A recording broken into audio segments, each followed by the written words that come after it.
Now, in part one, what we dealt with was the exercises of Loyola. And we saw how the spiritual exercises of Loyola are being applied in the world today in many forms and many guises, and that they are a counterfeit to faith.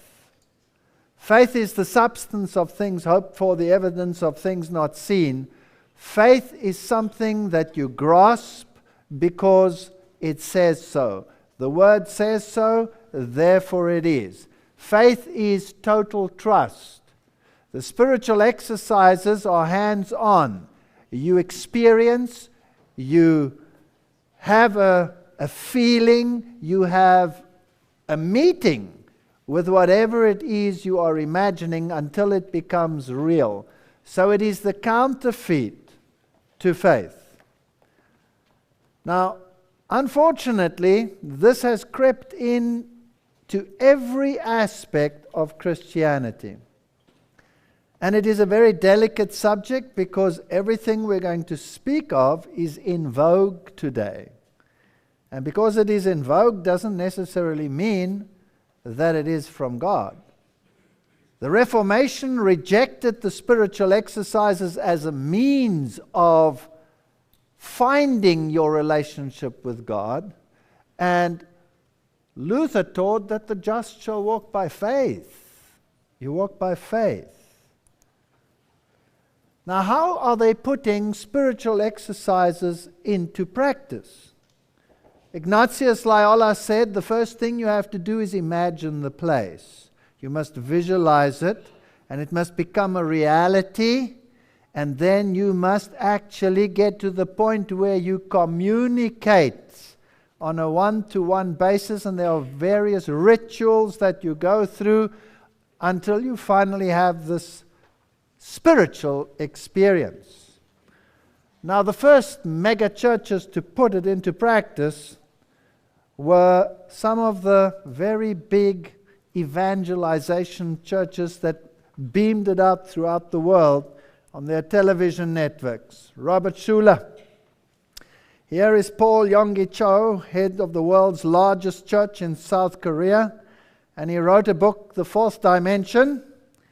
And Robert Schuller said the following in regard to visualization in the foreword to this book. He said, I discovered the reality of that dynamic dimension in prayer, fourth dimension, in prayer that comes through visualizing. Don't try to understand it, just start to enjoy it. It's true, it works, I tried it. Now, visualization is the first method, if you like, of the spiritual exercises of Loyola. And it is a form of hypnosis. Psychologist Michael Yapko explains many times therapists aren't even aware that they're doing hypnosis. They're doing what they call guided imagery, which is visualization, or guided meditation, which are all very mainstream hypnotic techniques. If you need hypnosis to capture your loved one, then you're in big, big trouble. If you can't do it with being yourself, then forget it. Here we have the inner experience explored, mystical experience registry. Carl Jung. Now we'll tie psychology, we'll tie spiritual meditation and visualization together with all of these techniques in order to experience a phenomenon. Now, Carl Jung had mystical experiences himself. The Swiss psychologist and major contributor to psychotherapy, Carl Jung, cultivated the ability to have visions from deep imagination. Some would label these explorations as mystical experience, while others would say they are more akin to the sort of creating thinking artists did. So there's a fine line here. In addition to these experiences, Jung had several spontaneous visions when he was recovering from a heart attack when he was about 69 years old.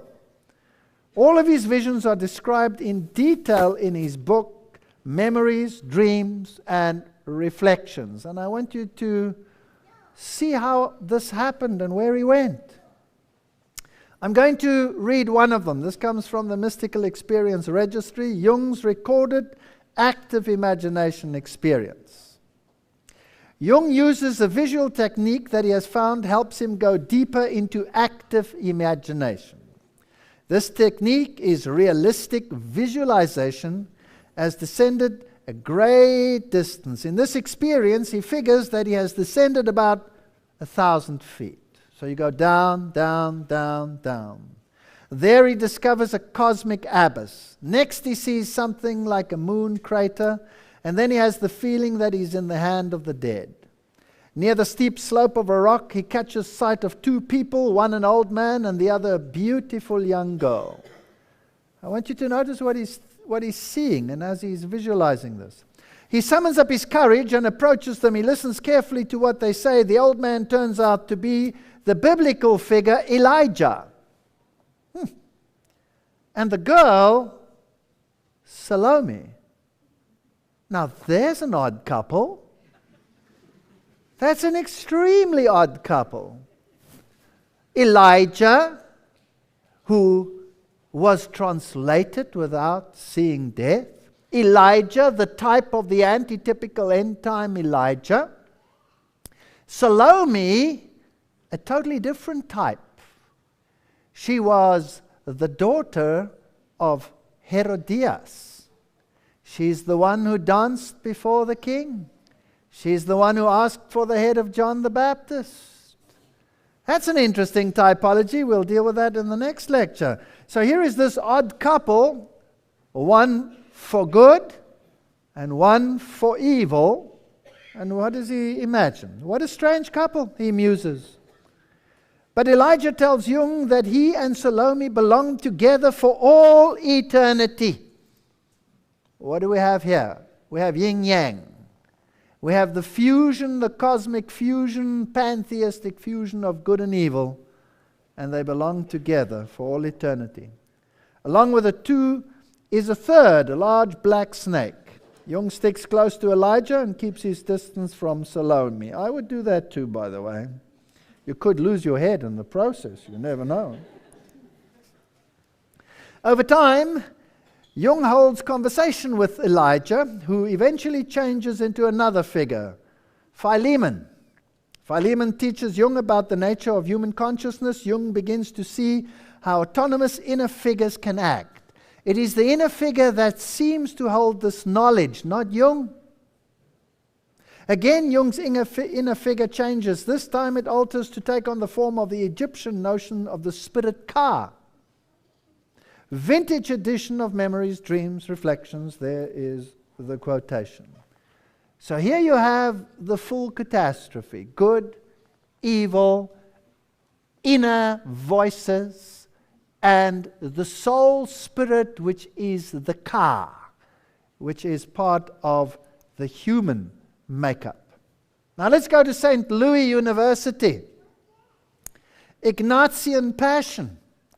The challenge of the cross in the 21st century. Now we're talking Jesuits, straight up. Ignatian Passion. Carl Jung and the Spiritual Exercises of Ignatius Loyola. Presenter Anthony T. Moore, PhD, Special Assistant to the President, Georgetown University, Jesuit University. Fascinating. What do a 20th century Swiss psychoanalyst and a 16th century Spanish mystic have to say to each other, talking about Ignatius Loyola and Jungian psychology? This workshop is based on the premise that Carl Jung offers a uniquely compatible psychological framework for understanding the dynamics of the spiritual exercises of Ignatius Loyola. Here we have a marriage of convenience. It will begin with an overview of the structure of the psyche according to Jung. The Jungian framework will then be applied to the spiritual exercises. Some of the themes covered will be the archetypical imaginary in Ignatius's account of his conversion experience at Loyola, discernment of spirits, movement of the self towards wholeness, The principle and foundation of the desires of the authentic self, connecting to unconscious psychic energy and hearing the call of the king. The practice of Jungian active imagination and Ignatian contemplation.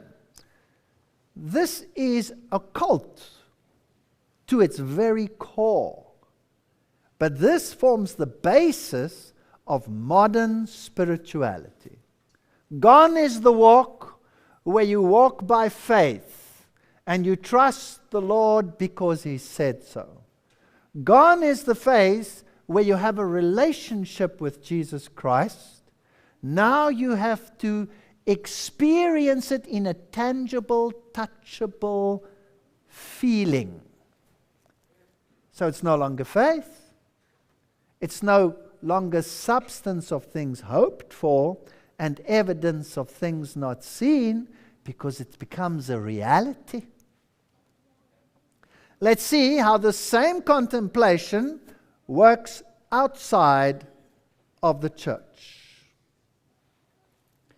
According to Marianne, A Course in Miracles is a self-study program. This is the Oprah Winfrey website. Of spiritual psychotherapy contained in 3 books. It is not a religion, but rather a psychological mind training based on universal spiritual themes. So here you have the same type of approach, completely outside of the spiritual realm, and we're moving into a totally different realm here. And it's being offered in a secular capacity. So let's have a look at how they do this. Here is a discussion. The Power of Meditation with Oprah and Cheryl Richardson. Oprah and life coach. Please note the terminology. The terminology is even the same. Coach, Cheryl Richardson, talk about the importance of meditation and explain how you can get started centering upon yourself. Here we go. Cheryl. So don't worry if nothing miraculous happens in the next 5 minutes, as long as you spend 5 minutes of quiet time with yourself, just turning your vision inward, which is what closing your eyes allows you to do. You've succeeded. You've accomplished something very, very important. As a matter of fact, probably one of the most important things in your life. So I'm going to just do a 5-minute meditation, guided visualization. You getting the connecting, getting the dots together here? You might want to put things down on the floor around you, get comfortable, sit in a way that feels comfortable to you. That's the basis of the first step towards hypnosis. Oprah. So just start there, and you will be surprised by the discipline that comes from doing it on a regular basis, how your life begins to unfold for you differently. I call it centering upon myself. Fascinating stuff. All right, so we find it in the secular world, the mega media, and millions of people are drinking it in the spiritual and the non-spiritual world. Let's go to another world. Let's go to the sports world. Here is the official webpage of the Olympics that have just taken place, the Beijing 2008 Olympics. One world, one dream. Isn't that interesting? You know, there's so much to read between the lines. One world, one dream. This is the mega movement to the one world mindset. Well, let's have a look. Black Pope Hans Kolmbach, the Jesuits general, what do they have to say in this quote? The Jesuits in sport. They're the ones in government. They're the ones behind professional sports. The owner of the Pittsburgh Steelers in 2000 is a Knight of Malta. The owner of the Detroit Lions in 2000 is a Knight of Malta. All the top owners of these ball clubs, for the most part, are Knights of Malta, getting the people whooped up on this hoopla over games and sports while they're busy creating a tyranny. Well, that's a quote from an author, and they do own the sports world. They are the masters of visualization. That's where their spiritual exercises come from. And they're using it in sport. Visualization and sports psychology, you can check it out anywhere you want. Mind training for triathlon, whatever the mind can conceive and believe, it can achieve. That's the power of positive thinking. Do you lack confidence? Do you need this, that, and the other? I'll show you how to do it. The essential component to visualization is the best method I've seen for programming yourself for success. Through the all-powerful subconscious mind, the key to all sport. This is the simple act of regular mentally imagining yourself performing at your peak level. They say it's even more important than the training. You sit down, you relax, and you run in your head, and you win. Power of positive thinking. Trouble is, what if everybody starts doing that? Who's going to win then? You know, that's just a thought. Never mind. So here your subconscious goes into overgear. Effective visualization is the answer to overcoming most triathletes' problems and reaching the next level of improvement. The main reason why the daily visualization recording is so effective, now you get a recording and you just play it into your ear, is because of automatic relaxation. Now listen, this is their own words. The hypnotic recording places you in an easy and automatic state of relaxation, perfect for visualization. The visualization gets more powerful each day. The recording has to be designed to become stronger and more effective by day. It can even work while you're asleep. Now imagine a relationship with Jesus Christ, and Jesus compares a relationship with your wife in a husband and wife situation. So if I want a good relationship with my wife, I get my pendulum out, I get my music out, and I go until her eyes go, and then I got a maid. That's pathetic. That's pathetic. Let's take another one. Are you a better swimmer than your results are showing? Mind training for swimmer. And who are the trainers? Craig Townsend, diploma in clinical what? Hypnosis. Many techniques such as visualization had to be specially tailored and specialized to suit swimmers, otherwise they simply didn't work. And so many head coaches, swimmers around the world, and also many US university competitive swimming programs use this technique. Here's another one. Get in the zone and stay there. Who are the people training these people? The psychotherapist, hypnotherapist, author, lecturer, then they give his name, psychotherapist, 24 hours of clinical experience. He trains golfers, tennis players, baseball players, martial arts, bowlers, fencers, the whole shooting match. Everybody comes to him to get this whoopla. The power of visualization. Here's another man, author. And there's his name, is a master educator on mental training to achieve peak performance, psychologist who has worked with Olympic athletes and teams, Canada, What it does? Realities beyond hypnosis. Are you getting the drift? That we're not making this up? Power of visualization has helped millions of people achieve goals. So you need visualization to achieve your relationship on a spiritual level as well. So now let's go to blatant New Age. New Age, Ascended Masters Research Center, gems from the Ascended Masters, true visualization, an excerpt from I Am Discourses. Where are we going? Now we're going to visualize ourselves to the point of being God. True visualization is God's attribute and power of sight acting in the mind of men. When one consciously pictures in his mind the desire he wishes fulfilled, he is using one of the most powerful means of bringing it into his visible, tangible experience. I am God. I can do it. I have the power within me. This is the language of the serpent.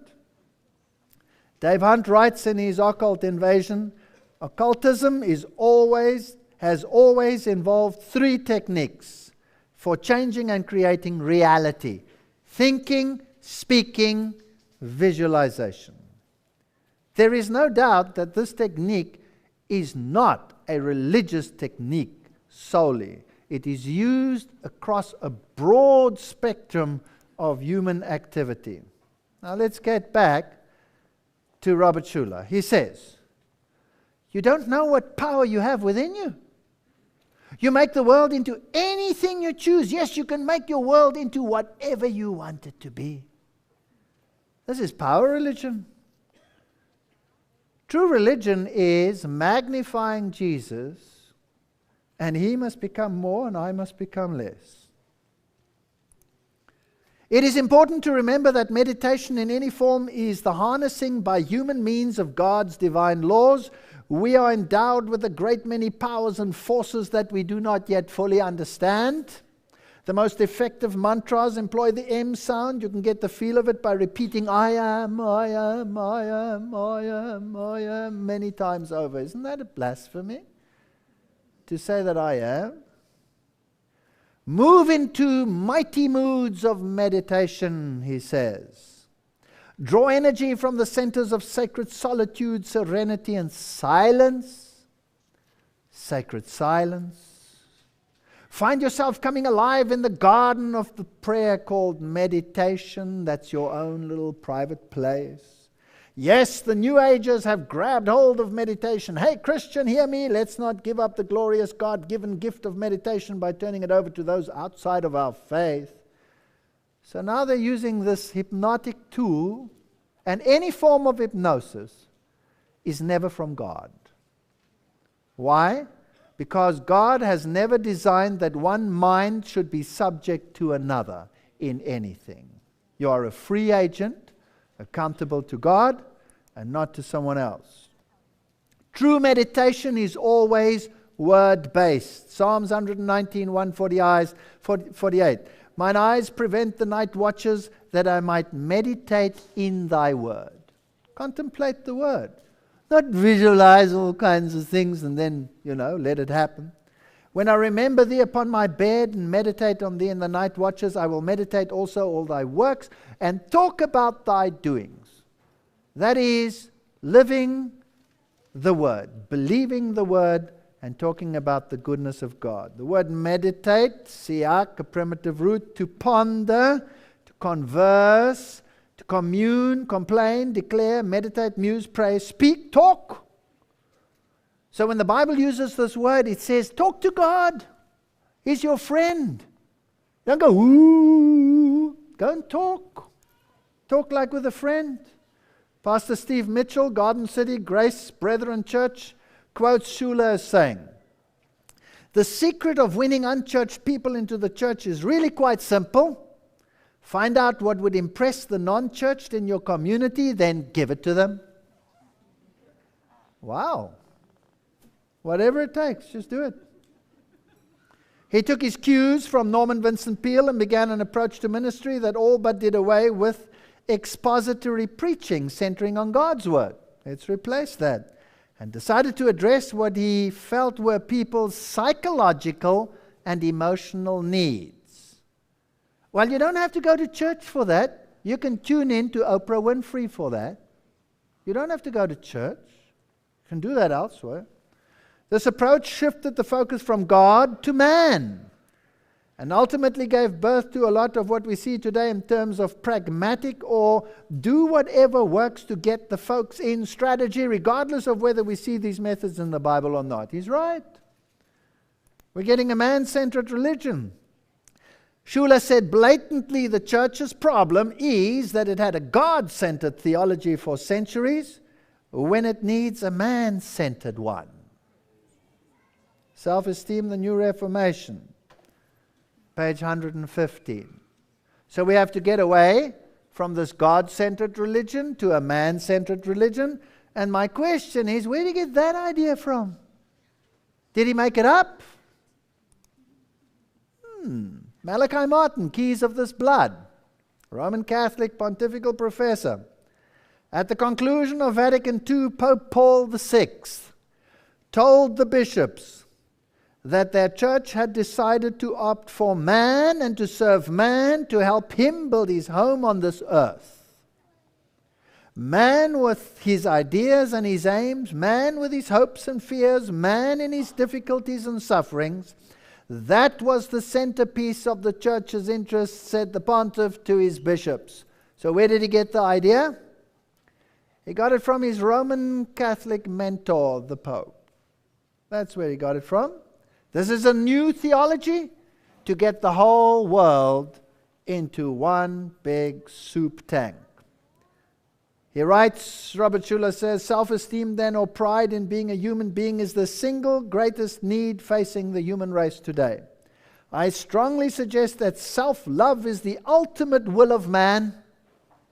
Good grief. That what you really want more than anything else in the world is the awareness that you are a worthy person. Do not fear pride. The easiest job God has is to humble us. God's almost impossible task is to keep us believing every hour of every day how great we are as His sons and daughters on the planet. He'll have to change the hymns. We'll have to sing from now on, how great we are, how great we are. Isn't that terrible? What does Timothy say? 2 Timothy.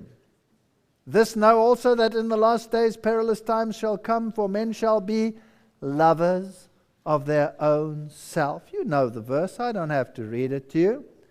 Self-love is something which the Bible condemns.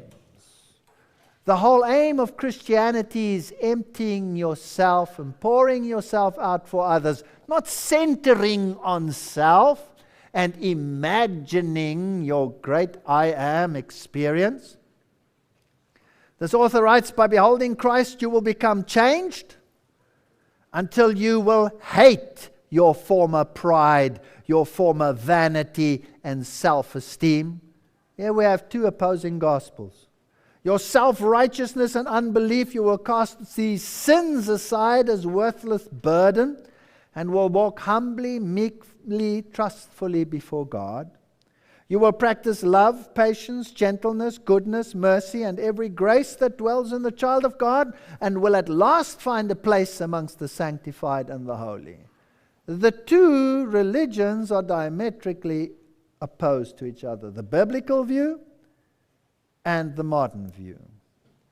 It is through this avenue of self-esteem and self-sufficiency that Satan will seek to ensnare the people of God.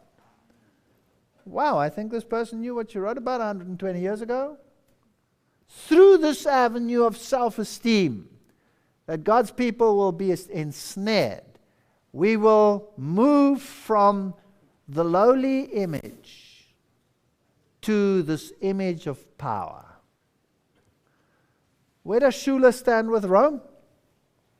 Schuller has sympathized with Catholicism in the past. 1972, he invited Catholic Bishop Fulton Sheen. That man had some interesting things to say about end-time events. Wow, fascinating. And he said, we're right on the button. Just two sides are going to oppose each other. To his pulpit and joined with Catholic bishops at their Mass and the annual Mary Hour. So he's had that experience. Schuller said it's time for Protestants to go to the shepherd, to the Pope, and say, what do we have to do to come home? When Schuller was planning for the building of his Crystal Cathedral, he made a special trip to Rome to ask for the Pope's blessing. So if he gets his blessings there, why not his theology as well? He's got Vatican II theology, and who were the champions of Vatican II theology? The Jesuits. In 1985, the Paulist National Catholic Evangelization Association and Tyndale House Publishing jointly published What Christians Can Learn from One Another About Evangelizing Adults, which contained a chapter by Billy Graham, and the book called for greater cooperation between Protestants and Catholics and so-called evangelism. And there were articles by Cardinal Bernardin, Robert Schuller, Bill Bright, Jack, all the others.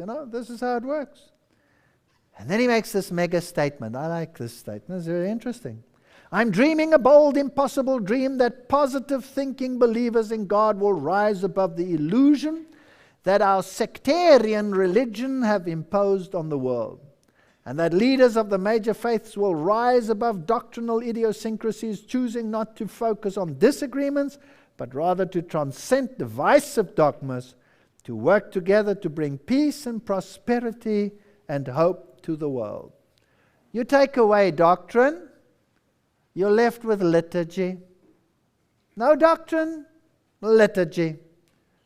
No doctrine, no methodology, no roadmap to Jesus. Replace it with a roadmap to self. That's the modern theology. All right, groundwork. Let's take it to the next level. Willow Creek, spawning the children. Both Bill Hybels and the Saddleback leaders all received their training from Shula. And where are we going with this spiritual exercise? These were the mega churches that started. We've moved beyond that. We're just going through a little bit of history. Let's have a look at their buzzwords. Understanding the new terminology. This is the visualization. This is the terminology from Willow Creek. Visualization, formation, mentoring, that's coaching, spiritual direction. We spoke about that the previous night. Consensus, ecumenism, seismic shifts, interspiritual community, changing face of worship, stemming the tide. When you hear these buzzwords, run! What do they teach at Willow Creek? Meditation promoter Kerry Wyatt Kent writes positively about monastic communities. Fascinating. What did Ignatius Loyola say in his spiritual exercises? Praise much monastic institutions. Here we're going back to monasticism. Martin Luther wrote that article that it is the worst evil that has ever been found on the planet. The worst evil. When King Henry VIII, who was not a good man himself, said, clean up this mess, what they found in the monastic system is not fit for description. Evil system. Well, let's continue. Fascinating. Monastic community, emergent church, rediscovering spiritual formation, all of these buzzwords. Kent identifies Scott McKnight as part of this mystical shift. McKnight acknowledges the Catholic connection to the contemplative practices. Kent also brings into our article priest, the Roman Catholic priest, Richard Rohr. We need to know what we're dealing with. Richard Rohr, who is in the same camp as someone like Matthew Fox, who speaks about the coming of the cosmic Christ, who is in the same camp as Teilhard de Chardin, the Jesuit, all these people. And then she has no problem with the Jesuit priest, Paul Macatino, who says, how big is your God? This is Willow Creek. Well, let's have a look at these people. Who are you? Richard Rohr? Who are you? Well, this comes from a Roman Catholic webpage. He's, of course, a Roman Catholic priest. Bongos, dancers, Father, Mother, God. Richard Rohr Mass at the Los Angeles Religious Education Congress. Rohr changes some of the prayers of the liturgy of the Eucharist, opening the preface as he prayed, Father, Mother, God, before the consecration of the host, blah, blah, blah, blah, blah. Following the consecration, Rohr said, the Christ's blood will be poured out for you and for all, so you will know your sins are forgiven. In prayer for the departed, he referred to them as especially your own beloved who are already with the Lord. Here we have Roman Catholic doctrine, Roman Catholic Jesuit-trained individuals running the spiritual aspects of Willow Creek. And then there are institutions of repute who send thousands of people for education and training so that they can give spiritual direction within the church. And all over the world, these spiritual directors are popping up to train people in all the churches of the world as to how to obey your spiritual director, perinde cadaver, like a corpse. Raw prefaced the Our Father by saying, and now knowing we are more than we are many, though we come from different places and races, we all share the same Father, Mother, God. Excuse me, I don't have a Father, Mother, God, so I don't know who you're sharing yours with, but definitely not with me. Here is their magazine, Willow Creek Magazine, 2007, Rediscovering Spiritual Formation. From monastic communities to the emergent church, spiritual formation continues to shift and change a whole new generation of Christians. So now suddenly we must all be changed. And we must experience this spiritual formation. 30 years ago, most evangelicals had never even heard the term spiritual formation. Today it is the subject of Christian conferences, retreats, even the emphasis in countless seminary programs. Scott McKnight, New Testament scholar, author, professor, religious studies in North Park University, says even the acceptance of the term spiritual formation represents a shift in thinking, especially amongst evangelicals. Richard Foster's 1978 bestseller, Celebration of Discipline. Who are these people? These people are people who believe in this cosmic Christ who will come, this New Age entity that will finally fuse everyone into one unrecognizable blob. And then he talks about how we do this. We reintroduce the evangelicals to classical spiritual disciplines. Please note the words, reintroduce to classical spiritual disciplines. And what are they? Solitude. Who spent their time in solitude? Monks. They went and sat in a cell, and there they had to perform their spiritual exercises. Silence, fasting, a more contemplative approach to scripture and prayer. So now I have to, contemplative approach is visualizing. Who practiced that, by the way, and who taught it? Ignatius Loyola. This is a Jesuit strategy to replace faith with this material. Such spiritual disciplines had been part of the Catholic tradition. This comes from whose webpage? Willow Creek. Such spiritual discipline has been part of the Catholic tradition for a long time, although they were often practiced primarily within the walls of monastic communities. Foster and Willett brought them to the evangelical community, although it took a while for mainline and evangelical churches to embrace them. Marvelous, we're back to what Martin Luther condemned as a horrendous travesty of justice. The monks all came out of the woodwork, married, and became normal. You need a wife to be normal, gentlemen. Excuse me, not these people, they're going back to monasticism. Eventually, these became accepted and even more institutionalized. Evangelicals began to think out loud about these things. Many of that has happened even in the last 5 years, says so-and-so, who formerly led the spiritual formation ministry in Willow Creek. So what is happening in these institutions is the spiritual exercises of Loyola being foisted upon a new generation of pastors and mentors and coaches and spiritual advisors.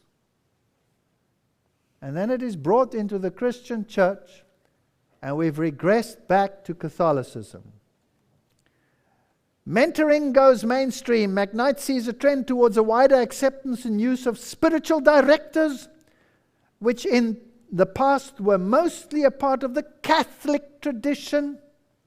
Mentoring was done informally in the discipleship process years ago, but this is much more conscious and intentional. You know, it's books like Alice Freiling's The Art of Spiritual Listening, Margaret Gunther's Holy Listening, The Art of Spiritual Direction. I need some guy to tell me how to run a relationship and what to believe. What else are they saying? They're saying things are going to change. We need a seismic shift. We need rediscovering spiritual formation, stemming the tide, changing the face of worship, shifts, mission set, mindset, change or die. This is magnificent. We're going into a mega change. This is the final thrust for changing the whole of Christianity into what was mystical, occult Catholicism. Here they write, seismic shift.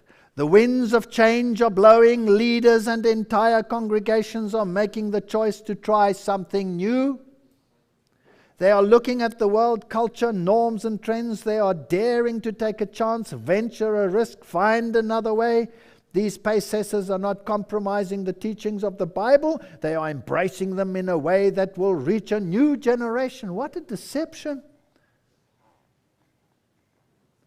These courageous pioneers are not fleeing from the historical Christian faith and the gospel of Jesus. They are discovering innovative and spirit-anointed ways to make the message connect to an emerging generation.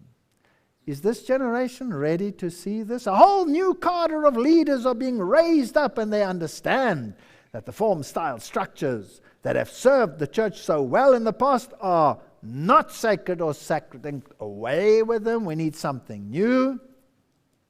This seismic shift, shaking things up.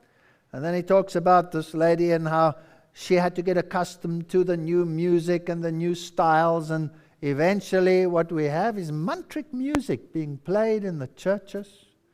Change or die. It's really very simple. If the local church refuses to change, it will die. And this sad reality is being experienced all over the world. So everybody is jumping onto this bandwagon. I have news for you. Preach truth and the church will be full. All right?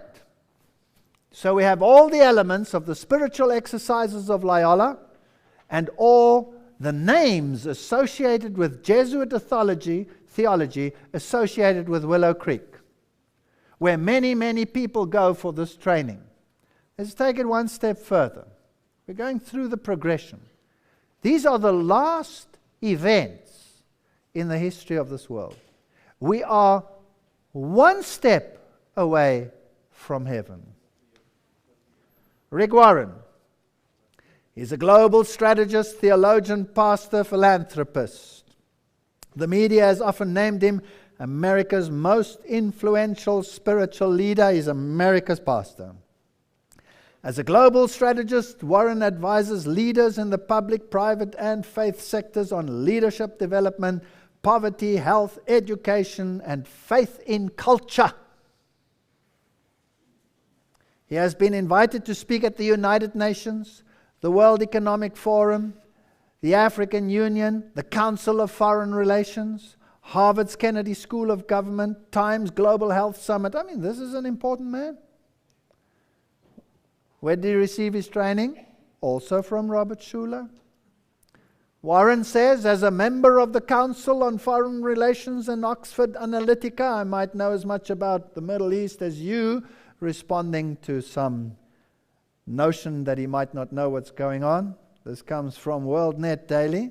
Oh, so in a moment of defensiveness, he says he's a member of the Council of Foreign Relations. That's interesting. And he's a member of Oxford Analytica, where all these Oxford professors hobnob it, including those who don't believe that God even exists. No, I'll correct that. Almost certainly does not exist. Oxford Analytica, what is that? It's an international independent consulting firm drawing on a network of over 1,000 senior faculty members of Oxford University. And these are the insider Oxford groups. Now let's look at some of his statements. It is my deep conviction that anybody can be won to Christ if you discover the key to his or her heart. It may take some time to identify it, but the most likely place to start is with the person's felt needs. Let's go and satisfy the needs, and then you can start over there. God won't ask about your religious background or doctrinal views. The only thing that will matter is, did you accept what Jesus did for you, and did you learn to love and trust Him? Doesn't matter what you believe. You can believe anything. Doesn't matter about your doctrinal views. So if He says, if you love me, keep my commandments, and that's part of your doctrine, who cares? The last thing many believers need today is to go to another Bible study. They already know far more than they are putting into practice. Have you noticed that? Did you see that little video I put up where we asked the people in Germany, and the one says, I'm a Protestant, but I've never read the Bible. And the other guy said, the Bible is something you don't read, it's just something you have. They know far more than they need already. They don't need a Bible study. No, forget about a Bible study. Warren advocates breath prayers. Many Christians use breath prayers throughout their day. You choose a brief sentence or simply a phrase that can be repeated to Jesus in one breath. So now we're into mantras. That's akin to the Muslim with his beads and the Roman Catholic with his beads. Just having reduced it from having to know the whole Hail Mary to a little breath mantra. A typical breath prayer would be breathing in, saying, Yahweh, Yahweh, Shalom, Yahweh, Shalom, Yahweh, Shalom. What idiocy! Until you're finally so hypnotized that your eyes are going around in circles, and then you can see whatever you want to see in your imagination. That's a breath prayer. He says that's just great. If you want Jesus to come back sooner, focus on fulfilling your mission, not figuring out prophecy. So forget about the Bible, forget about prophecy, practice your little breath prayers. The spiritual formation movement had a vital message for the church and has given the body of Christ a wake-up call, he says. Wow, so he's also into spiritual formation. Saddleback pastor Lance Witt writes about the contemplative prayer visualization in his article titled Enjoying God's Presence in Solitude. These are the spiritual exercises of Loyola. This is Jesuit counter-Reformation theology, and it has taken over the Protestant churches. We are designed to enjoy the presence of God, but that's easier said than done. In the article, Witt uses Thomas Merton as an example of someone who knew about solitude. But Merton's solitude was connected to Buddhist sympathies. That's fascinating. Witt finishes his article with the goal of solitude is not so much to unplug from my crazy world as it is to change frequencies so that I can hear the Father. So I need this direct contact. I don't want to walk with God by faith. He said, I will take care of you, therefore He is taking care of me. I want to hear Him. I want to hear this voice. Hello, my child, can you hear me? Let me just turn up the phone a bit. That's not faith. It's no longer faith, and if it's not by faith, then it's sin, according to the Bible. Rick Moran has promoted a book called Sacred Pathways by Gary Thomas. In the new edition, A Time of Departing, Jungian quotes Warren, who says of Thomas's book, Gary has spoken at Saddleback, and I think highly of his work. He tells them how they can make the most of their spiritual journeys. He places an emphasis on practical spiritual exercises. Are you getting the terminology here?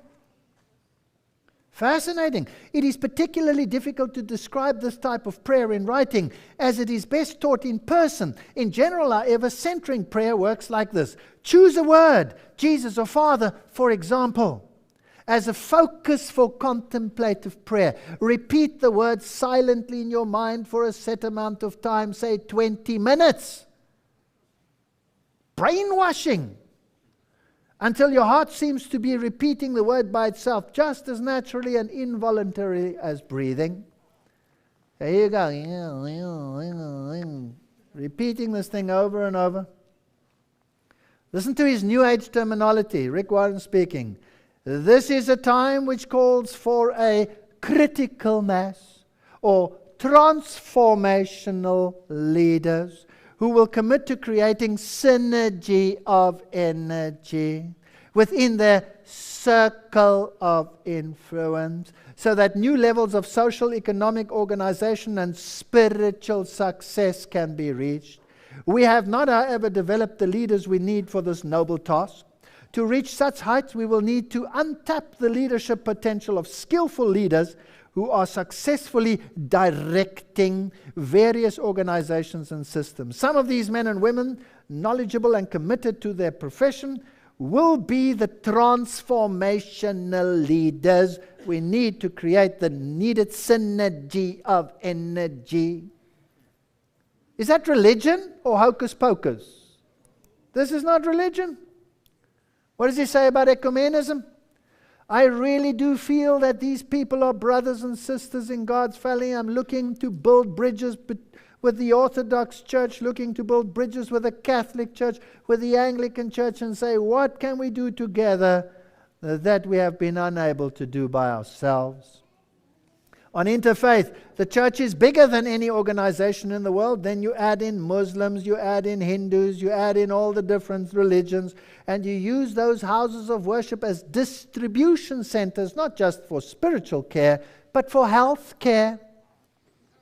We're shifting the emphasis to needs-based theology, man's needs, but theology is about God. Theos. God. I go to church to worship God. If you come to church to get your stomach filled, you're a bread and fish Christian. If you come to church to worship God and your stomach gets fed, that's faith. Turn it round, it's presumption. And then he goes into his peace plan. Peace plan. Now this is fascinating. The peace plan is a massive effort to mobilize 1 billion Christians around the world into a church-to-church outreach effort.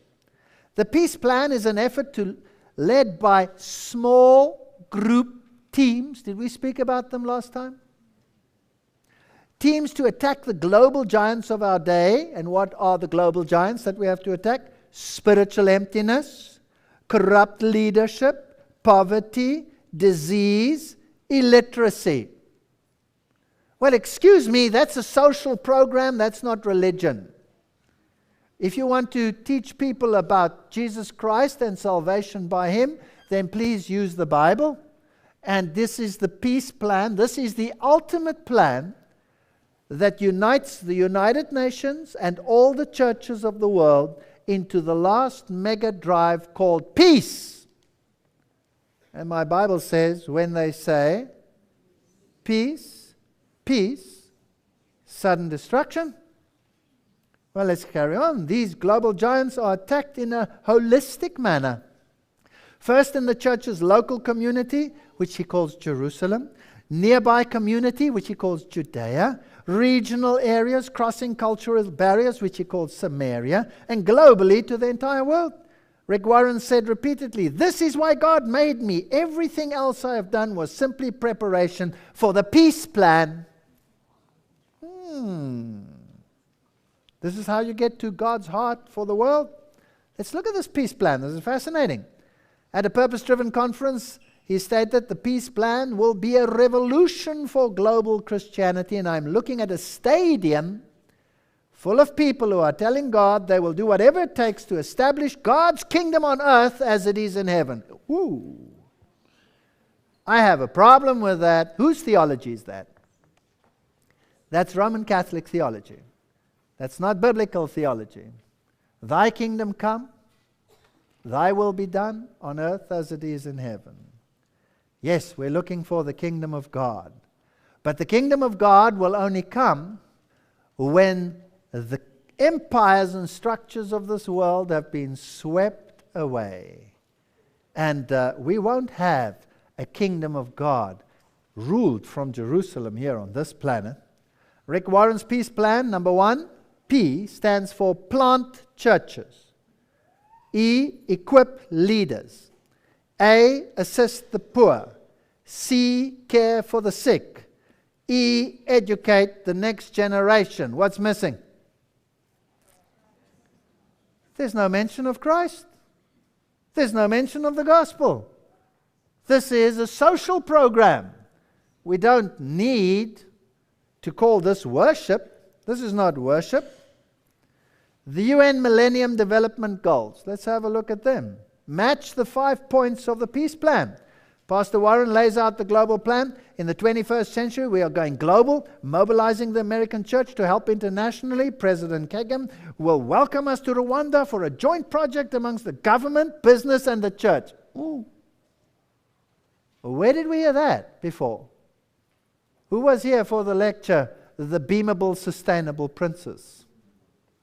Did we hear something like that? That's fascism. Here we have fascism in progress. How will Saddleback tackle these huge problems? With our peace plan. P is, and then he goes through that ritual again.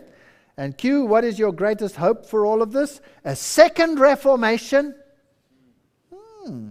The first one was about belief. This one will be about deeds. It is about what the church should be doing in the world. We will lay all this out for our people. Purpose, community, world.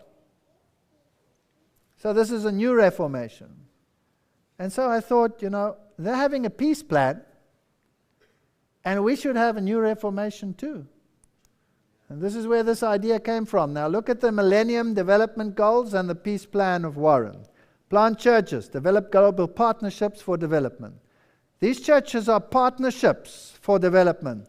Equip servant leaders, lifelong learning. Assist the poor, eradicate extreme poverty.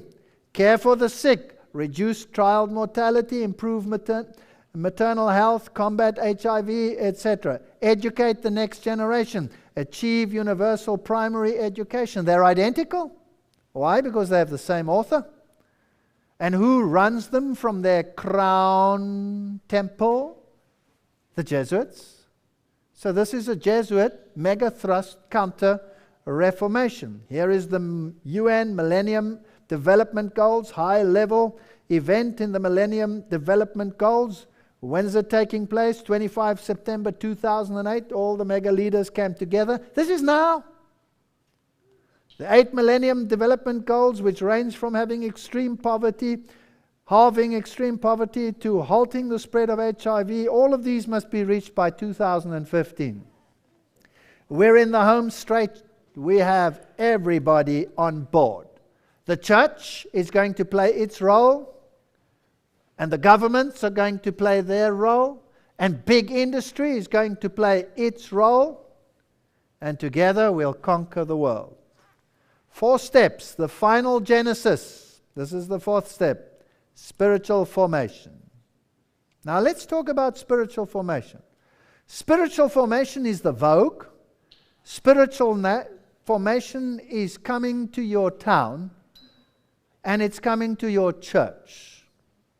And forewarned is, what does it say? Forearmed. Let's have a look at spiritual formation. Let's go to Tyler de Chardin. First, let's establish his credentials.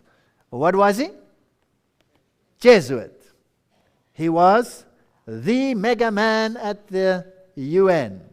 He is responsible for its spirituality, which is Jesuit spirituality.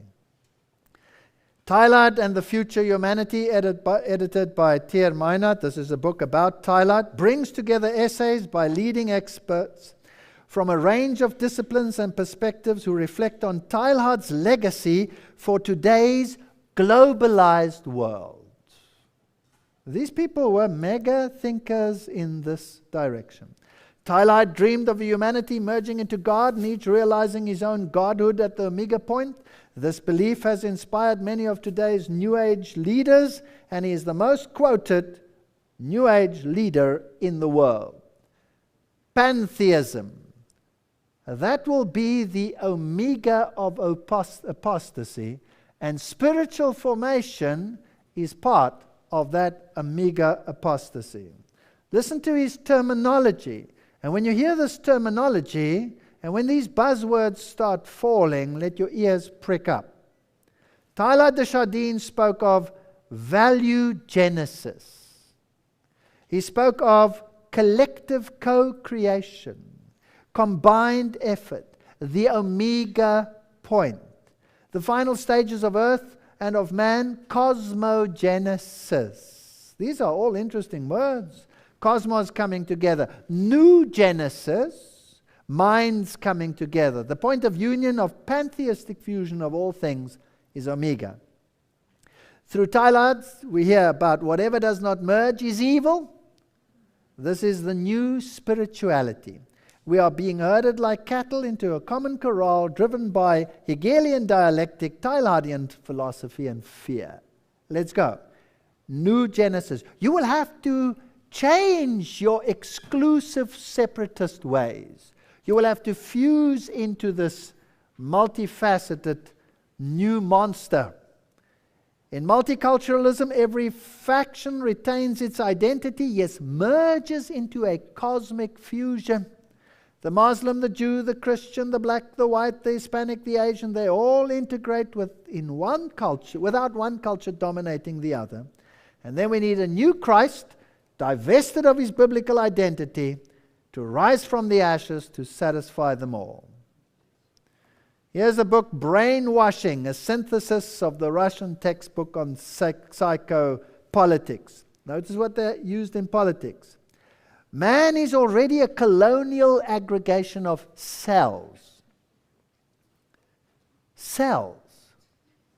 Cell groups. Man is an aggregation of cells. Where does that cell come from? Where does the word cell come from, by the way? Who used it first? In the biological sense, it was used by Robert Hooke, who looked into the microscope and he saw tissue and he said, ooh, that looks like a cell. And he called it a cell.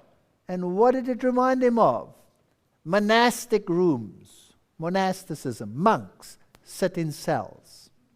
Okay. Consider him an individual would be an error.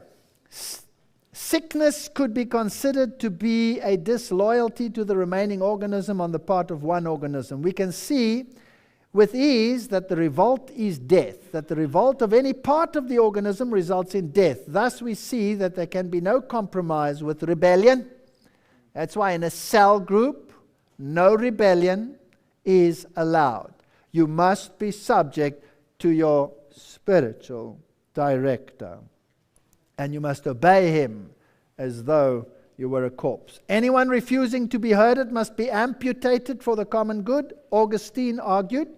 A horticulturist prunes a rotten branch to save a tree, and a doctor amputates a diseased limb to conserve life. Even so may the erring be constrained.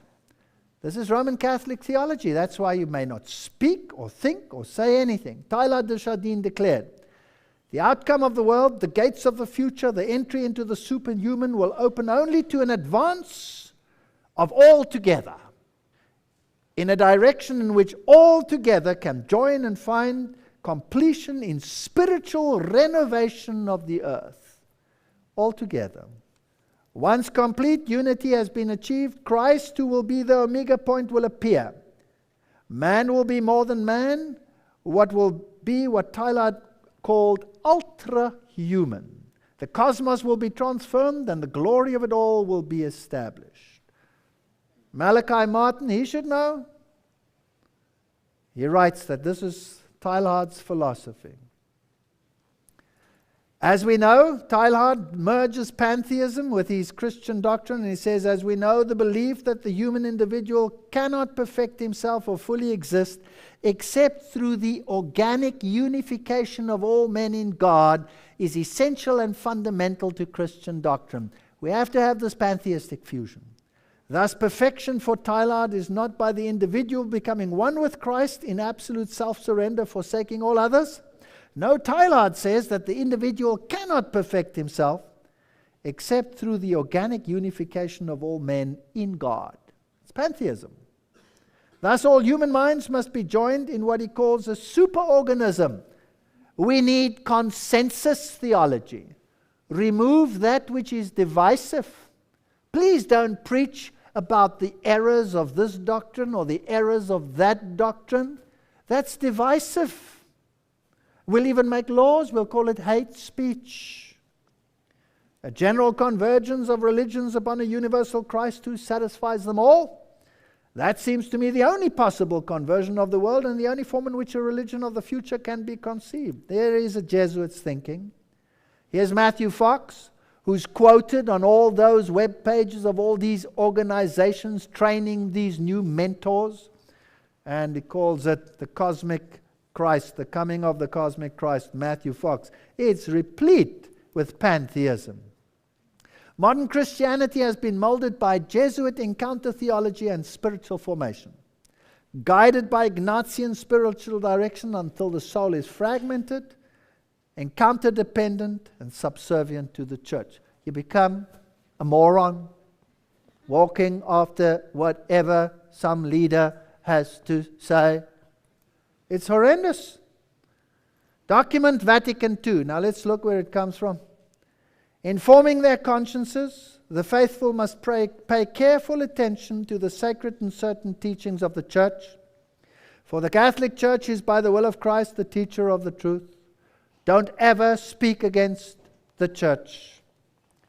The education of conscience is indispensable for human beings who are subjected to negative influences and tempted by sin to prefer their own judgment and to reject authoritative teaching. That's Vatican II. That's why in all of these groupings, you may not go outside of consensus theology. You may not make a point, and you will not stick your head above the others and say, but doesn't this Bible verse say? No, you're not allowed to. So what is spiritual formation? What does it mean? Does the Bible know anything about spiritual formation? No. Romans 12 verse 2. And be not conformed to this world, but be ye transformed by the renewing of your mind, that you may prove what is the good and acceptable and perfect will of God. We need a transformation. The old man of sin must die. Conformed, what does that mean? To fashion alike, that is conformed to the same pattern, conformed to fashion, self according to whom? According to Christ. The Bible speaks of Christ formed within you, not having a form without. But little children of whom I travail in birth again, until Christ is formed in you. True Christianity follows the pattern man. And the pattern man is Jesus Christ. Not some spiritual director who has his own problems. The pattern man is always Jesus. And here is my guide. As I said before, I can exchange ideas, and I can learn from those who have more experience than myself. Yes, I can. But I may never let such an individual overshadow me. The Bible remains my standard and nothing else. Now let's have a look where this leads. Opus Dei. Remember, these are the people that wear the little anklets and the little pain inducers, like Ignatius Loyola said, that your penance must be internal but external as well, and that you must chastise yourself with pain inducers and whips, but just make sure you don't kill yourself in the process. Here is Opus Dei, the way, a collection of 999 religious maxims published by Saint Escriva, the founder of Opus Dei. 999. Turn that upside down. What is that? 666. And this is what he says. The true Christians must be disciplined and obedient to their spiritual directors. Point number one. In my previous lecture, did I show you in the Protestant notes and handbooks on spiritual direction that the same prerequisite was required? Yes or no? Absolutely the same. So this has been brought into Protestantism. Opus Dei and formation. Maxim 377 of those 999 states, and how shall I acquire our formation? How shall I keep our spirit? By being faithful to the specific norms your director gave you and explained to you and made you love. Be faithful to them and you will be an apostle. Oops. So spiritual formation literally means being brainwashed to the point where you obey mindlessly to whatever your church leaders have to say. God forbid if we get to that point of brainwashing. 35th Jesuit General Congregation at the Vatican in 2008. These are the electors, the inner circle, the outgoing and the new, all together. And their spiritual formation, spiritual direction has infiltrated the whole world. This is the text of the homily of the papal legate, Cardinal Frank Rode, CM, prefect of the Congregation for Institutes of Consecrated Life and Societies of Apostolic Life, given at the opening of the GC 35 in Rome. This is the General Congregation of the Vatican of the Jesuits, where they just voted in the new Jesuit General. And what was the speech about? Could you enlighten us, sir? This is his speech to these electors. Certainly and necessarily during this congregation, you are carrying out an important work, but it is not a distraction from your apostolic activity. As Saint Ignatius teaches you in the spiritual exercises, you must, with the same vision of the three divine persons, look at the entire surface of the earth, crammed with men, listening to the Spirit, the Creator who renews the world, and returning to the fonts to preserve your identity without losing your own lifestyle, the commitment to discern the signs of the times, the difficulties and responsibilities, blah, blah, blah, blah. And then he says, now, the vision becomes broader. It is not only for your own Jesuit brother that you provide a religious and apostolic formation. There are many institutes of consecrated life who, following an Ignatian spirituality, pay attention to your choices. There are many future priests in your colleges and universities who are preparing for their ministry. There are many people from both within and outside the church who frequent your centers of learning, seeking a response to the challenges which science, technology, globalization pose to humanity, to the church and to the faith, with the hope of receiving a formation which will make it possible for them to construct a world of truth and freedom, of justice and peace. Who's behind formation? The Jesuits. And they were reminded of their duty to introduce this to every single institute that falls under their influence. Your work must be eminently apostolic, with a universal human ecclesial and evangelical fullness. You will do this everywhere. It must always be carried out in the light of your charism in such a way that the growing participation of laity, that's all these trained spiritual directors who will tell you what the boss wants you to believe, in your activities does not obscure your identity, but rather enriches it with the collaboration of those who, coming from other cultures, share your style and objectives. The church is waiting for a light from you to restore the sensus ecclesiae. This is the speech before the election of the new Jesuit general. The spiritual exercises of the St. Ignatius are your speciality. The rules of sentir cum ecclesiae form an integral and essential part of this masterpiece of Catholic spirituality. They form, as it were, a golden clasp which holds the book of spiritual exercises closed. And it's based on scripture and tradition. The doctrinal diversity of those who at all levels by vocation and mission are called to announce the kingdom of truth and love. Here's the mission to the Jesuits themselves. Push this issue. Bring the world on board. And even our final enemy, overcome him with spiritual formation. Who are the leaders of spiritual formation in the world today? Let's see if they have Jesuit connections.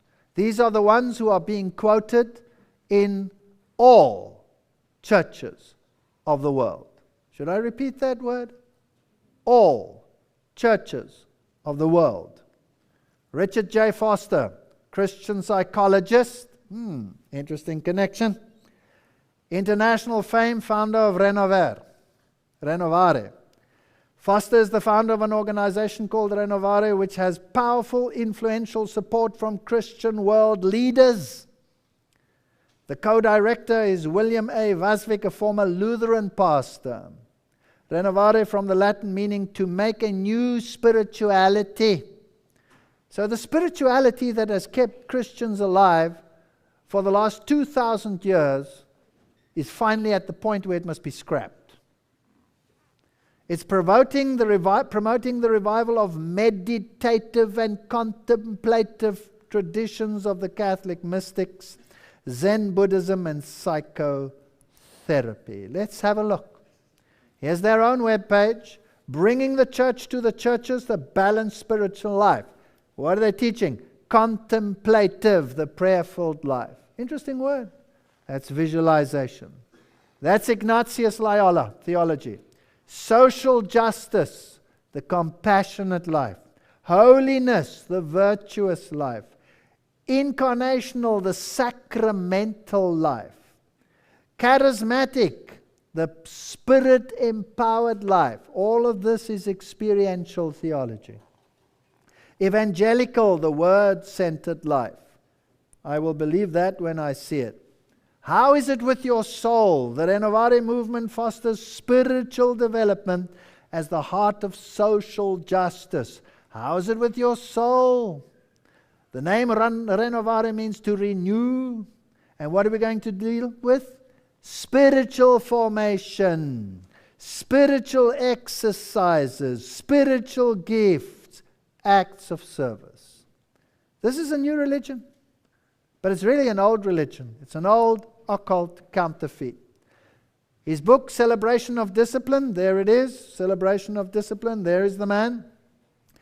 The Path to Spiritual Growth is available with a study guide and also a 13-session video-based curriculum designed to help Christians experience authentic transformation through engagement with classical Christian spiritual disciplines. What do you have in mind for us, sir?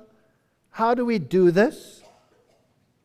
He says enough water has gone under the bridge of spiritual formation. It's become a household term. Everybody knows what it is now. We've moved away from this not knowing where it comes from. References in relation to Catholic orders. Today it is a rare person who has not heard of the term seminary courses in spiritual formation proliferate like baby rabbits. You're right, my friends. Huge numbers are seeking to become certified as spiritual directors to answer the cry of multiplied thousands for spiritual direction and more spiritual formation. A pastoral letter by Richard Foster. Let's go. We need this in the world. Quaker minister, that's what he was, Richard Foster, published this work, Celebration of Discipline, The Path to Spiritual Growth, hailed by none other than Christianity Today as one of the 10 best books of the 20th century. I want to know what we're dealing with. Voted by the readers of that magazine as the third most influential book after the Bible. That's pretty powerful stuff, would you agree? Pretty powerful stuff. But let's read what Albert James Dagger of Media Spotlight comments on this. He says, unfortunately, all these exercises serve to do is open the person to demonic influences that assuage his or her conscience with a feeling of euphoria and even love emanating from the presence that has invaded their consciousness. This euphoria is then believed to validate that the person is on the right spiritual path. It may result in visions, out-of-body experiences, stigmata, levitation, even healings and other apparent miracles. This is where we're going. What does Richard Foster teach? Quotes from him. The inner world of meditation is most easily entered through the door of the imagination. Where did we read that? in the spiritual exercises of Loyola. Okay. This is the third most influential book after the Bible. We fail today to appreciate its tremendous power. The imagination is stronger than the conceptual thought and stronger than the will. In the West, our tendency to deify the merits of rationalism, and it does have merit, has caused us to ignore the value of the imagination. So let's go into contemplative in an imagineless void. Let's go into this kind of thing. Rooted in the senses. Jesus taught this way, making constant appeal to the imagination and the senses. In his autobiography, oh, this is fascinating. C.G. Jung describes how difficult it was for him to humble himself and once again play imagination games of a child. Here we're going into psychology, spiritual exercises, demonology. And then whom does he praise? Richard Foster says, Ignatius of Loyola, in his spiritual exercises, constantly encouraged his readers to visualize the gospel stories. Who are these people? They are Jesuit-trained individuals or Jesuits themselves who are bringing a new spirituality to all churches in the world. This is the enemy of Christ working to destroy true Protestant Christianity. Every contemplation he gave was designed to open the imagination. Is he against Ignatius Loyola here? No, he's for him. He even included a meditation entitled Application of the Senses, which is an attempt to help us utilize all five senses as we picture the gospel events. So you sat there in your room, you said your mantra with your stupid little breath prayer until your eyes start going round and round and round. And then you visualize the place, you see where you are, and then you touch it, you taste it, you smell it, you see it, until it permeates your entire being, and then it becomes a reality, and you speak with the entity that appears to you, and it tells you whatever it wants to put into your hypnotized mind. Celebration of discipline introduces to the church the so-called masters of the interior life. Excuse me, who are the masters of the interior life? As Foster likes to call them, medieval mystics. He declares that they alone have discovered the key to true spiritual life. And who are these exemplary ones that we have to follow in our spiritual contemplations? Besides Ignatius Loyola, he quotes Meister Eckhart. Meister Eckhart is the ultimate example, besides Loyola, of course. A Dominican monk who lived in the 13th and 14th century, and he ranks with the great Roman Catholic mystics such as Teresa Avila, John of the Cross, Julian Norwich, etc. Thomas Merton. Foster cites and quotes Merton on at least 9 separate occasions in celebration of discipline. He was a 20th century Roman Catholic who immersed himself in Buddhism and contemplative imagination and unity with the cosmos in nirvana. This is a new religion. The final category of discipline is the corporate. Foster states that the first corporate discipline is that of confession. Foster supports the position of the Roman Catholic Church, complete with penance and absolution. So you have to do penance. We're going into the complete spiritual exercises of Ignatius Loyola. I hope you don't start hanging yourself up on hooks and beating the living daylights out of yourself soon. And then, and why not? Dietrich Bonhoeffer assures us that when I go to my brother to confess, I'm going to God. And Foster wants us to know the assurance of forgiveness is sealed in the Spirit when it is spoken by our brother or sister in the name of Christ. So now, in the cell groups, you are encouraged to confess to your mentor. He becomes because it's a 12 around one group, the alter Christos. We have Roman Catholicism, and we have generated a multitudinous pack of priests who call themselves spiritual directors, control your mind, make sure you don't rise up and think for yourself, and crush underfoot anything that looks like dissent.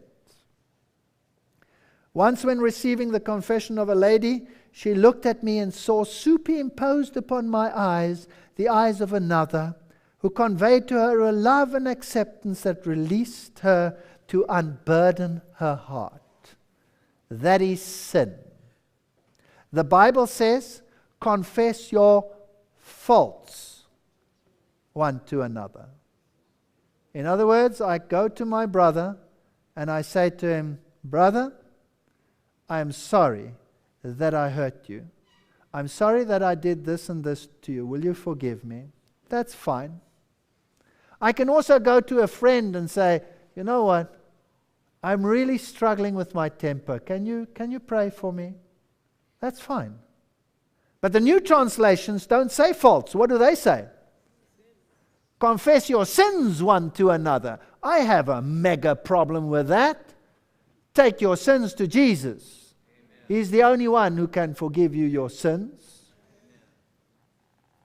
So this falls right nicely into this package deal.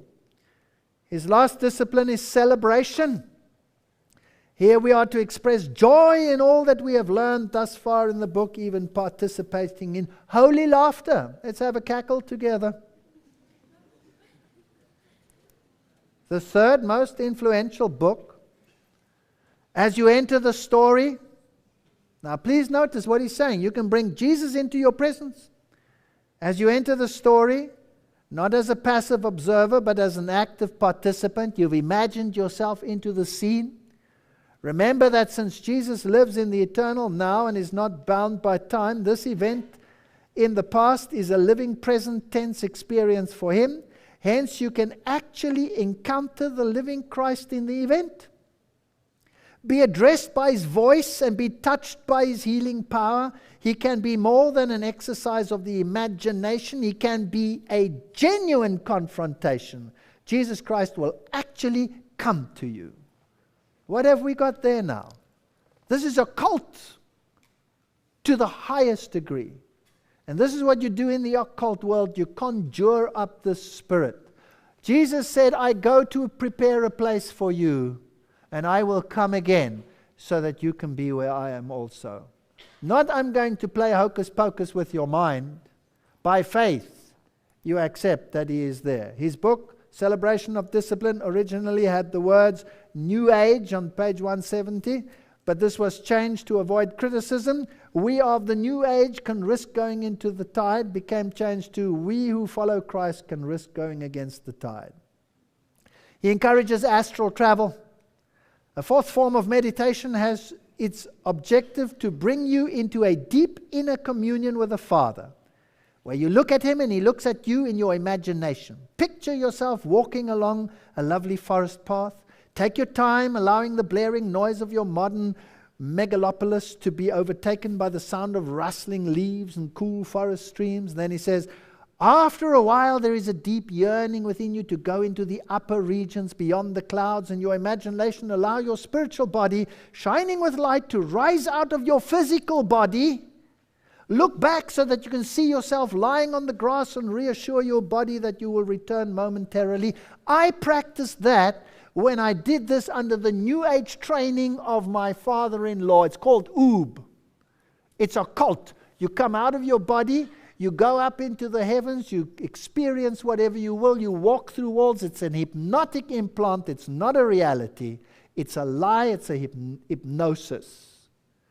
And he's saying, do this, and this is your new spirituality. I don't even want to read it. He makes me sick. And then he teaches New Age mysticism and pantheism. After you've gained some proficiency in centering down, add 5 to 10 minute meditation. Didn't Oprah Winfrey say the same thing? On some aspect of creation, choose something in the created order, tree, plant, blah, blah, blah. And so you carry on and you become part of everything. It's this cosmic fusion. A large part of Renovare's spiritual discipline involves meditation on the writings of selected spiritual masters. Now, who are these spiritual masters? And there they are, from their own webpage. St. Francis, St. Catherine, St. Teresa, the other St. Teresa, and St. John of the Cross. Those are your examples of Christianity. We're back to Roman Catholicism. This is the counter-Reformation. This is Jesuitism at its work. Now, let's make absolutely sure, I'm not guessing. We have to be thorough in our research because the criticism level will be severe. This is the Jesuit web pages, and who do they promote? They promote Richard Foster. This is for www.jesuitvolunteers.org. So, volunteers to the Jesuit order, what must you read? Please read the following books: Simplicity, the Art of Living, Rich Christians in an Age of Hunger. This is a very challenging and readable book filled with facts and figures about global greed and waste. This is all social doctrine. Freedom of Simplicity by Richard Foster. The Jesuit web pages tell their Jesuit students, read Richard Foster. Thank you very much. That tells me, don't read him. Be Still DVD was released in April 2006. Quote from the DVD: one of the great things silence does is gives us a new concept of God. Sit there like a Buddhist, cross your legs, empty your mind, and become brainless. And when you are totally brainless, listen for the voice. It will start speaking. The wonderful thing, says Richard Foster, about contemplative prayer is that it can be found everywhere, anywhere, anytime, for anyone. We become a portable sanctuary so that we are living our life wherever it is, aware of the goodness of God, the presence of God. Oh, Divine Master, teach me this mute language which says so much. Saying nothing, emptying your mind, says it all. Boo.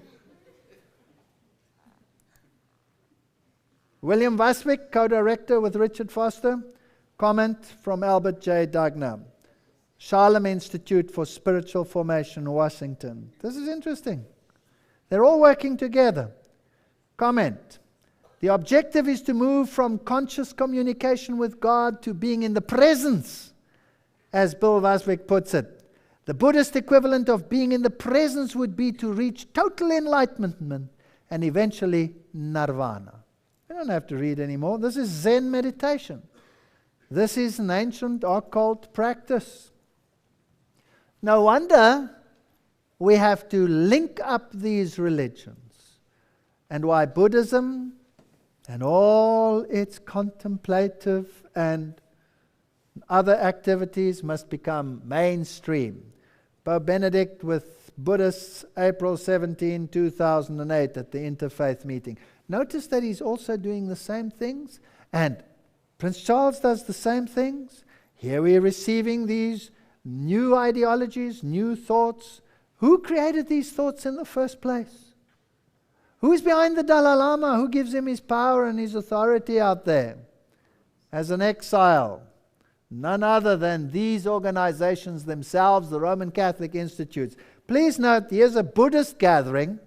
Here is a statue of Buddha. And please look at that little picture down there. Who is that individual bowing down to a statue of Buddha? There she is enlarged. Who is she?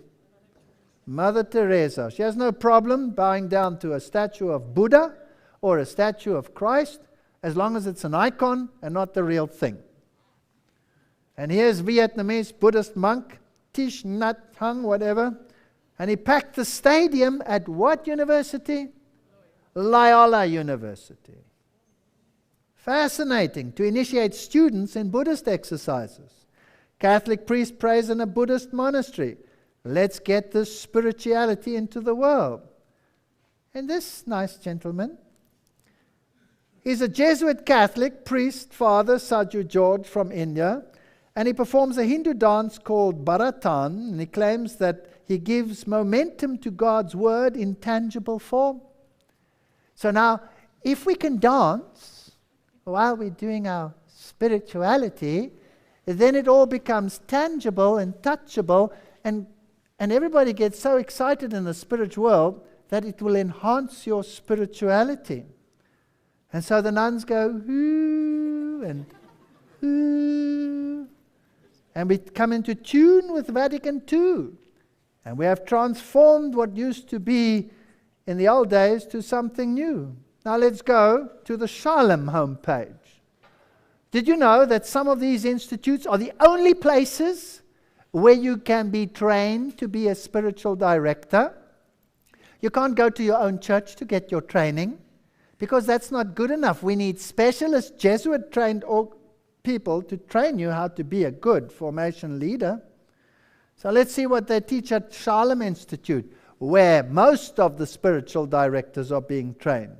Consists of spiritual guide training, retreat leader training, spiritual deepening programs, group spiritual direction, sacred listening, contemplative leadership, flowing together. Can you see all this new Genesis and Genesis? And I nearly said something I shouldn't say. Anyway, here is this pleasant gentleman who is the founder of these organizations, dressed in appropriate black. Some thoughts from the Shalom founder. I'm not going to read this. The heart is a dangerous place to our minds, because there we depend upon something, someone beyond our control and mental grasp. Our constricted ego self is rationalized. La la la la la. Hello, please preach Jesus. Shalom's work also involves the chant, the body prayer practice. Fascinating. This is like Reiki and Quakerism. Traditional Reiki master will align and tune in the energy centers of the students. After this process is completed, the universal life force becomes amplified when drawn through the hands. This is occult. Our bodies have a vocabulary: simple breath prayer, simple body prayer, body blessing. Can you imagine this? Please note these buzzwords. You will hear them. They're coming to us in a powerful way. This is how body prayer works. Listen to this. May your body be blessed. May you realize that your body is faithful and beautiful friend of your soul. And may you be peaceful and joyful and recognize that your senses are a sacred threshold. May you realize holiness is mindful gazing, feeling, hearing, touching. There you sit and you go through all of these things. Here's the website of Unknowing. Is devoted to Christian mysticism, interfaith, spirituality, Celtic wisdom, emergent theology. Shalom product. Carl McColman teaches contemplative prayer, propagates mysticism in religion. This is where it comes from. Abandonment of Protestant principles. Let's get to something else, and let's get into sacred dance. Are we getting that more and more in our world? The whirling dervishes of Turkey, the sacred dance of the Mevli Sufis. And what does it do? Opens up the channel for this activity. Now here you have a Muslim variety. Notice the dress, the white robes, the beautiful movement, and all of these things. The real reason why some evangelicals dislike contemplative prayer, says this webpage. Here's an interesting article from the Louisville, Kentucky Courier Journal.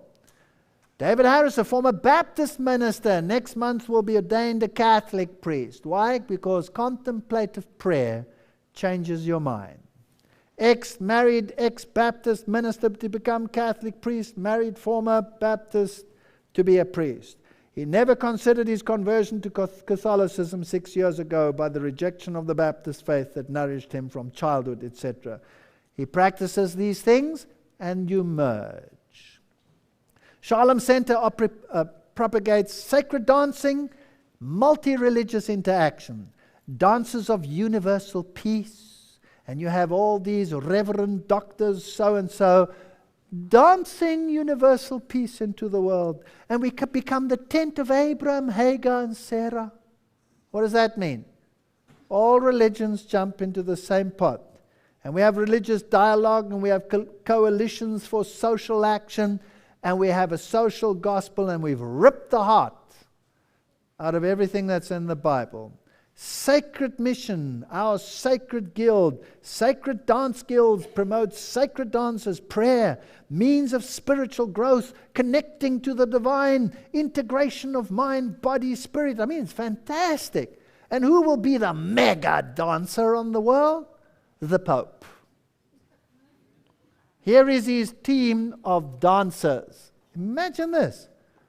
Rome's Olympic Stadium, a group of 1,200 young women performed synchronized dancing in front of John Paul II during the Vatican-sponsored Sports Jubilee. An estimated 100,000 people were in the stadium to greet the Pope.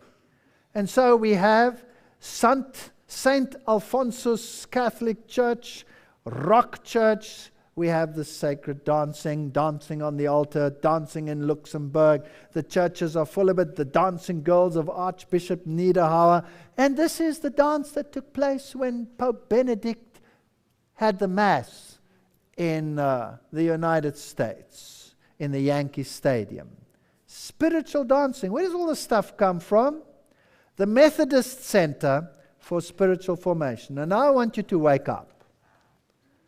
Now let's go to a Protestant web page and see how far the rot has gone.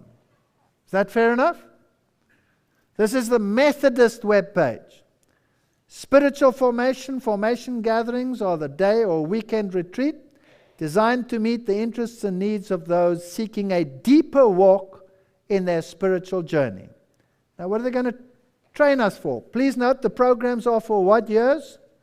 2008 and 2009. That's now. Prayer labyrinth. Encountering the Holy Spirit on the journey within. Learn about the history of the labyrinth and join fellow sojourners on the labyrinth prayer. A Methodist web page. John Wesley wouldn't turn over in his grave. He'd spin if he could. With Methodist, monastic spirituality. Monasticism and spirituality have always been two sides of the same coin. In the last several decades, many monastic communities have sprung up as people have tried a formal religion and sought a closer communion with God. We're becoming monks and nuns. Thais worship. Ties in many things at a small village in southwest France, the name of its residential ecumenical monastic community. You go there and you sing the Thai chants. Methodists. An introduction to iconography. We need icons in the church. We need little statues. We've lost our identity. Explore the ancient tradition of icon through the eyes of iconographer and artist, as well as understanding and experience how icons can be aids to contemplation and prayer. What does the second commandment say? It forbids this. Now, is this a Roman Catholic or is this not? Is it Jesuit controlled or is it not? Journaling through active imagination. Have you ever thought that you would like to journal but always end up starting on a blank sheet of paper? So now let's get this active. Wellness and health. It's also part of it. The New Agers are better at it than we are. Let's look at the Presbyterian webpage. What is spiritual formation? Spiritual formation is the activity of the Holy Spirit which molds our lives into the likeness of Jesus Christ. This likeness is one of deep intimacy with God and genuine compassion for all creation. Sounds good?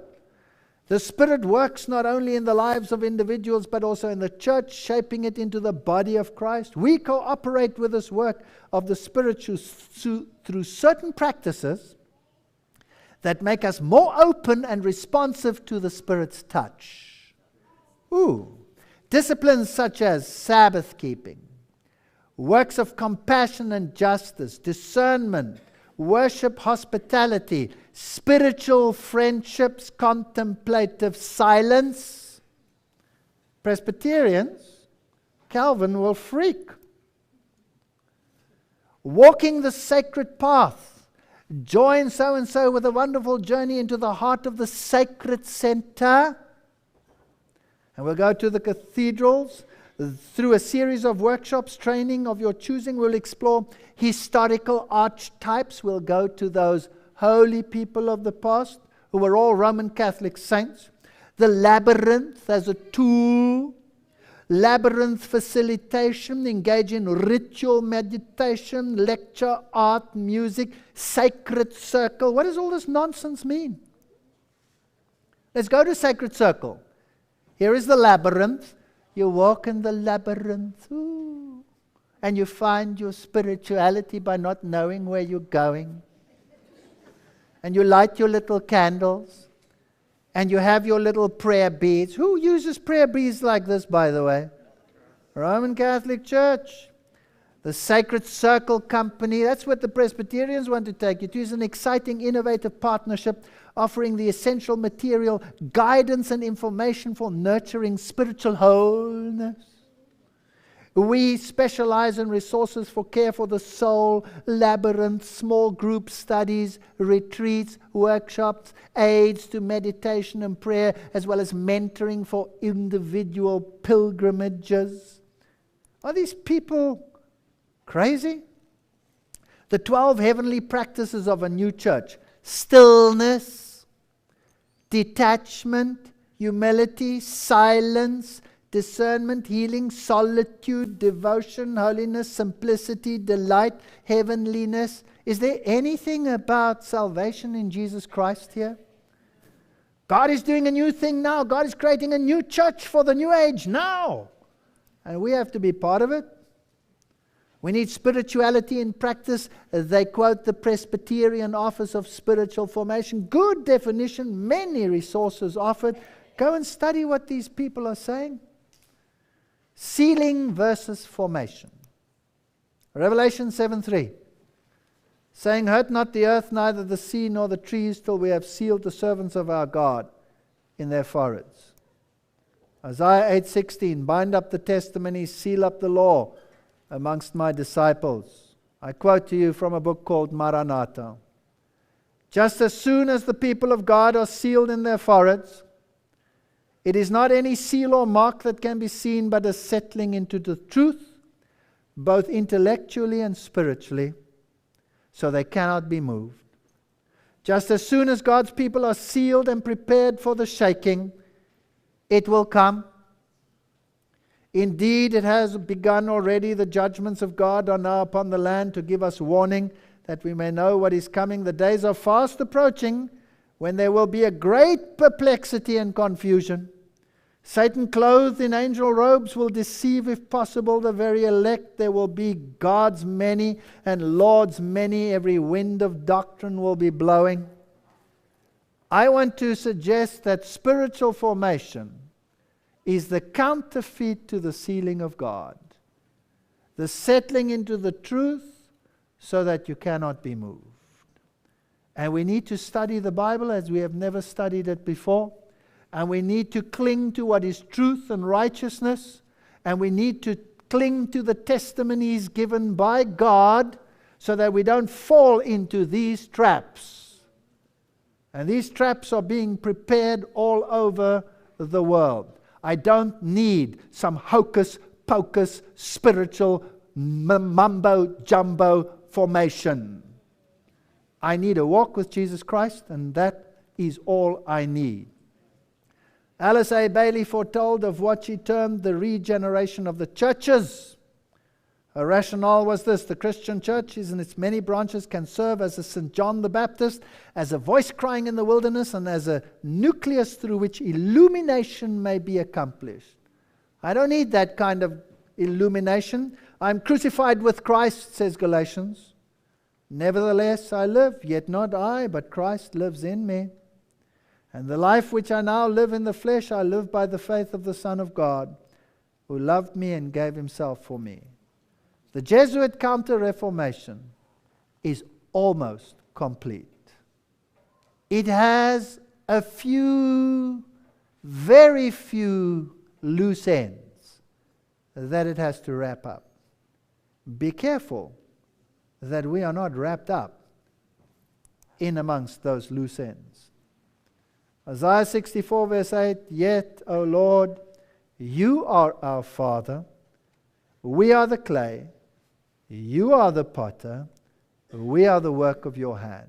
You belong to God. You don't belong to anyone on this earth. You don't belong to your husband, you don't belong to your wife. You belong to God. You are accountable to God for what you believe and what you practice. And nobody has the right to merge someone else's character into his. That is control. Control freaks do that. They use neuro-linguistic programming, whatever technique they use. It's not from God. Jeremiah says in 18 verse 6, "O house of Israel, cannot I do with you as this potter, said the Lord? Behold, as the clay is in the potter's hand, so you are in mine hand, O house of Israel."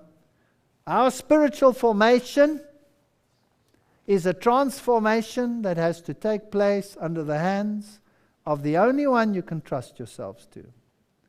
And don't let anyone rob you of your ceiling.